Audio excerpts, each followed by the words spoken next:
A city on edge. The fourth blast in Austin leads to fears that a serial bomber is on the loose. Based on the preliminary review that we have done at this time, we have seen similarities in the device that exploded here last night and the other 3 devices that have exploded in Austin starting on March 2nd. Are officials any closer to identifying their suspect? And back here in Detroit, it is the start of spring soon, but temperatures are going a different way after a wonderful weekend. And I'm Nick Monticelli live at Macomb Community College. A new system unveiled by the Macomb County Executive shows just how bad the roads are in Macomb County, and he says some of them are flat out unsafe. Live from downtown Detroit, Local 4 News at noon starts now. And thank you for joining us. I'm Evrod Cassimy. Let's get into what's topping our news at noon this hour. In Austin, Texas, a 4th bomb explodes, injuring 2 men.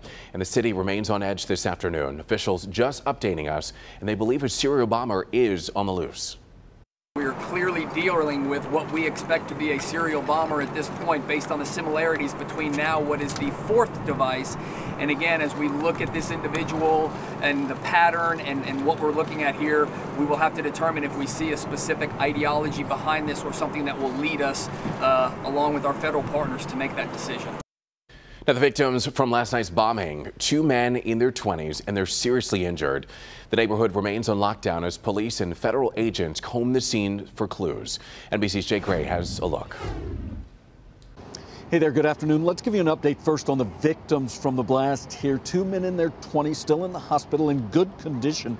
Doctors say they are being treated for injuries that are serious but not life-threatening. Now we'll look at the neighborhood where this all took place overnight. You can see still locked down at this point. There is an army of federal agents, FBI and ATF, along with Austin police, all still searching for any suspicious packages in the area, but also getting a closer look now with daylight at the device that exploded overnight here. We're being told by investigators that unlike the 3 previous bombings in Austin, this bomb may have been triggered by some type of line. This device was a device that was activated by someone either handling, kicking, or coming in contact with a tripwire, and that is something that's very important for this community to understand so that we can all remain safe while we work through this investigation.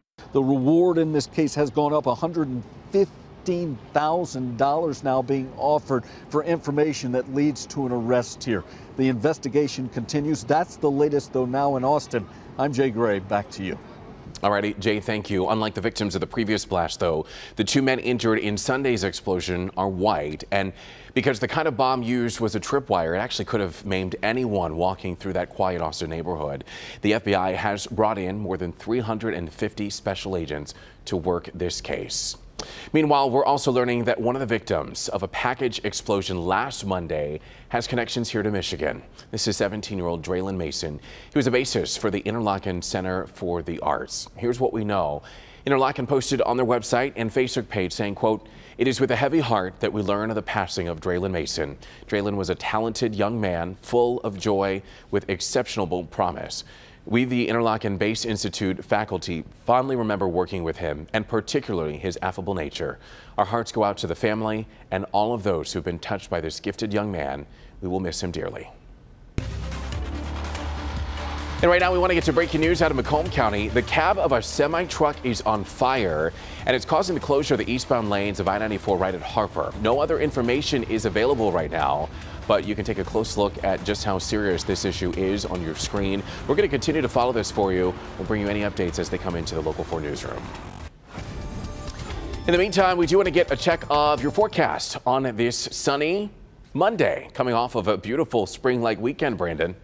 It was, exceeding expectations. We love that with these spring numbers. We hit 60 yesterday, in the 50s on Saturday, and today is a step back, but still okay. It is cooler, up along and north of I-69. You can see Sandusky, Marlette still sub-freezing, but you get down into Macomb, it's 42, 43 in Livonia, 38 over in Brighton and in Howell. We have numbers in the 40-degree range closer to the city here, 43 Livonia, 41 Ann Arbor, 40 in Monroe and Grosse Ile, but notice Dearborn at 36, Mount Clemens at 38. Eastsiders likely going to feel a little bit cooler today due to these east-northeast winds coming from the big lakes. The farther inland you are, the slightly warmer at least you will feel. Temperatures getting into the middle 40s for most, except for our friends up north. So coming up, the first day of spring tomorrow, and we'll take a look at any wet weather that usually comes with spring. Alrighty, Brandon, we want to get to breaking news right now. Just into the Local 4 newsroom. Here's some live video from Detroit's west side on Coyle Street, and that's where we're learning a man in his 50s was shot in the chest. Detroit police are there on the scene right now. It appears to be an active scene, but no other details are given at this hour. We're going to continue to follow this story for you on air and online at clickondetroit.com, but definitely an active scene there on Detroit's west side. An Ecorse woman due in court this afternoon to face charges of leaving her infant child in her car while she went shopping. Jamie Lynn Stefanko was arrested last Wednesday, and police say they found her child inside her car outside of the Sam's Club store in Southgate. 35-year-old Stefanko is charged with 2 counts of child abuse. The charges are misdemeanors.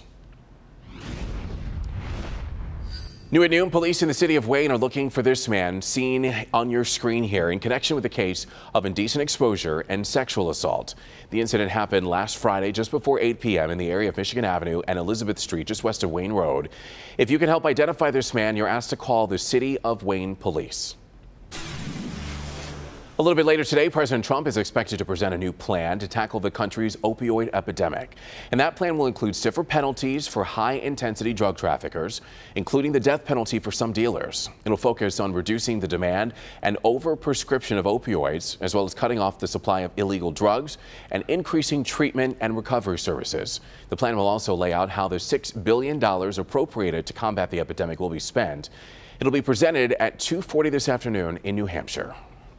Current CIA Director Mike Pompeo plans to meet today with Secretary of State Rex Tillerson to discuss President Trump's decision to have Pompeo replace Tillerson as the head of the State Department. The president has said he and Pompeo think alike on a variety of foreign policy issues. Pompeo's nomination must be approved by the Senate, where some voices have started raising questions. Republican Senator Rand Paul of Kentucky says that he plans to oppose the Pompeo nomination. And the White House has confirmed that Chief of Staff John Kelly has chosen former General Motors executive Chris Liddell to become the White House Deputy Chief for Policy. Liddell is currently the White House Director of Strategic Initiatives. In the past, Liddell has served as Chief Financial Officer at both General Motors and Microsoft. We have an orange barrel alert for drivers in Macomb County this afternoon on major road repair work that's happening today on a major freeway. The Michigan Department of Transportation reports crews are out right now patching pavement on eastbound 696 from Hoover to Gratiot. The left 2 lanes are open to traffic while the right 2 lanes are closed. The exit to Gratiot is closed as well, and that work will continue until about 7 p.m. So a crowd of about 100 invited guests gathered with County Executive Mark Hackel at Macomb Community College to see new online mapping and a tool that was just revealed. Local 4's Nick Monticelli is joining us live now from that unveiling. Pretty cool, Nick. Very good afternoon. It is pretty cool, but there's also a pretty big reason behind it. If you look behind me, you can see this crowd is just dispersed, and they finished this presentation here at Macomb Community College. I want to show you this video. It is an interactive online tool. It is a map where if you look in Macomb County, you can see specifically what kind of road conditions they have. But what they are focusing on is what kind of money it is going to take to fix these roads. You can look at any road. You can look at Hayes. You can look at Shaner. You can look at others. But the big thing that County Executive Mark Hackel is saying is that they don't have any money to fix them. He says they need $1 billion. And he's also saying that another big concern for them are the bridges that they have to fix and don't have any money to do so. Right now we have about $72 million to deal with current problems with our roads right now that we're going to try to fix. $72 million. And think about the need that I currently have. $1 billion. We'll do the math in just a second. Okay? So I'm able to get to $72 million worth of a $1 billion problem I have. And if you listen to more of his presentation, he'll talk more. He talks more about how it's actually more like $50 million over the course of 20 years. It's kind of complicated, but the bottom line, he is calling on Lansing and the legislature to try to find some kind of solution, try to find new money if that's what it takes, even if it talks about raising gas taxes or whatever it is, to try to get the roads fixed. And he says that some situations in Macomb County are just flat out unsafe, and some of those bridges do fall in to that category. We'll have much more on this coming up on Local 4 News at 6. We're live here in Sterling Heights. Nick Monticelli, Local 4.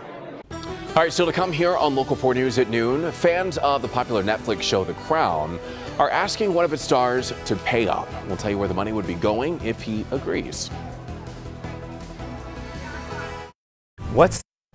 Welcome back. As Local 4 first reported last night, to the surprise of few people, Vladimir Putin has won re-election to another term as president of Russia.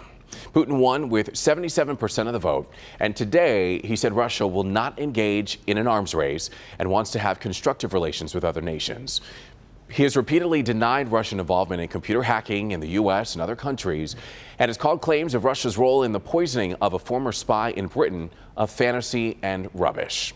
Now, despite Putin's denials, Britain's foreign minister continues to point a finger of blame at the Kremlin. Boris Johnson says Russian denials of involvement are absurd and said this latest incident is reminiscent of the fatal poisoning of a Russian defector in 2006.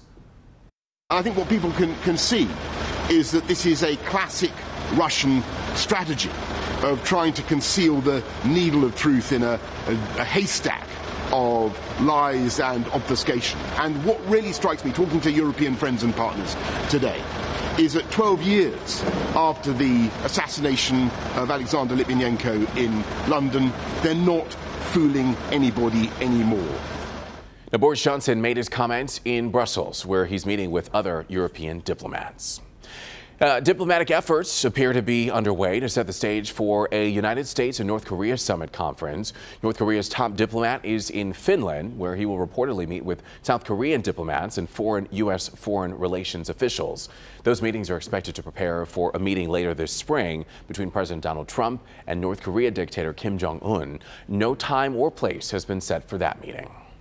Well, word came from Brussels this morning that significant progress has been made to formalize Britain's exit from European Union, also known as Brexit.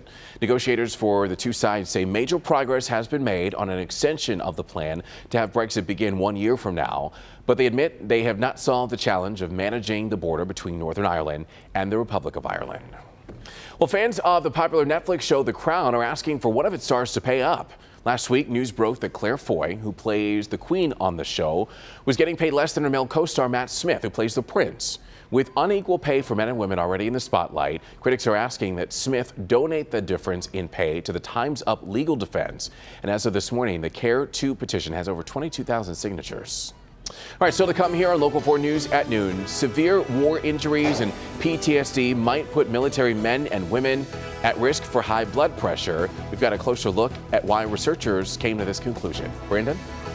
Well, taking a look at temperatures out there, you know, the weekend that we had, St. Patrick's Day weekend, 50s to near 60 instead, 30s and 40s with wind chills in the 20s still in a lot of spots, but spring starts tomorrow. Do the temperatures respond? We'll take a look next. Did you know?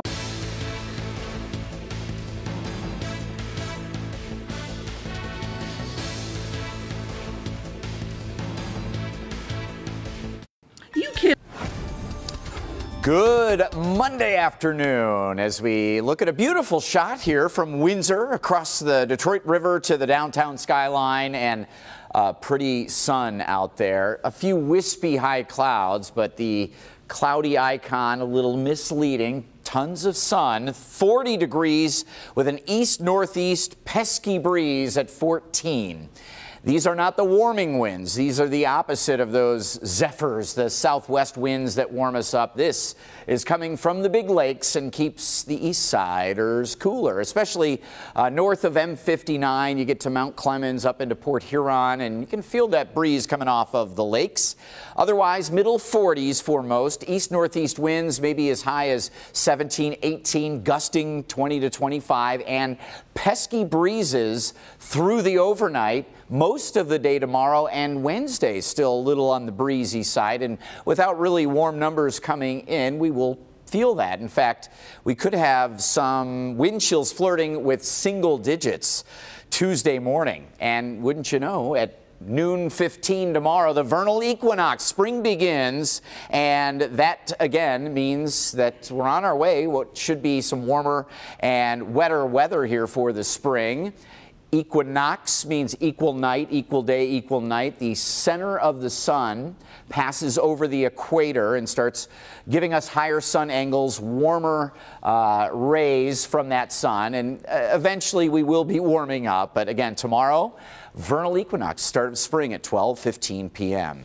Just a couple of ribbons of these high clouds out there as we look at the big picture. A little cool front already came through, which is why, again, these northeast winds and this cold front already passing means nowhere near what we saw over the weekend, unfortunately. And all of the real stormy weather down south. We could have severe weather outbreaking later today. Parts of Alabama, Georgia, Tennessee.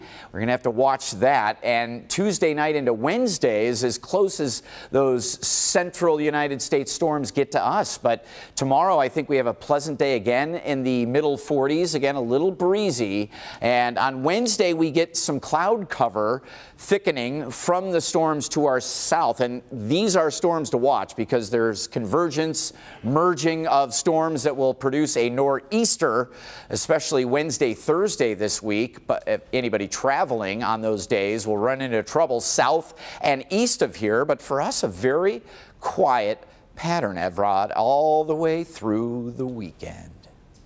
All righty, Brandon, thank you. Let's turn to good health now. Severe war injuries and PTSD might put military men and women at risk for high blood pressure. That is according to a new study of 3,800 service members injured in the Iraq and Afghanistan wars. It found that more than 14% developed high blood pressure at least 90 days after being injured. Injured patients that also have PTSD had an 85% higher risk of hypertension than those without the disorder. All right, still to come here on Local 4 News at noon, a long journey. An ID mix-up on Delta Airlines had some puppies going all across the country. We'll tell you if they made it home or not. Alt 106. Well, two puppies finally make it to their new homes after an ID mix-up on Delta Airlines had them crisscrossing the country. Yeah, so the two little pups from the same breeder were boarded onto the same flight on Saturday, and it was supposed to take them from Virginia to Minneapolis and then to Boise. But instead, from Virginia, they came here to Detroit, where they stayed the night and even got mixed up and put on different planes. One of the owners was given the wrong pup with no answers as to where his puppy was. Went for a couple of hours not really knowing where this dog was. We didn't really know how well it would be taken care of at the boarding facility. The dog's been in a crate for 2 days. It's just a culmination of uncaring customer service and bad logistics. What is going on with dogs on planes these days? His puppy ended up on a flight to Los Angeles and Salt Lake City before eventually arriving to Boise. Delta says that they apologized for the delayed shipment and they're reviewing procedures to try and understand how this happened in the first place. I lived in Boise. It's a tough place to get into. There's very few direct flights. Especially if you're a dog, apparently. They had the March Madness games in Boise. Maybe it was too much traffic that they couldn't handle. Wow. All right. Thanks for joining us, everybody, for Local 4 News at noon. We'll see you again tonight for Local 4 News at 4, 5, and 6 o'clock. Have a great day.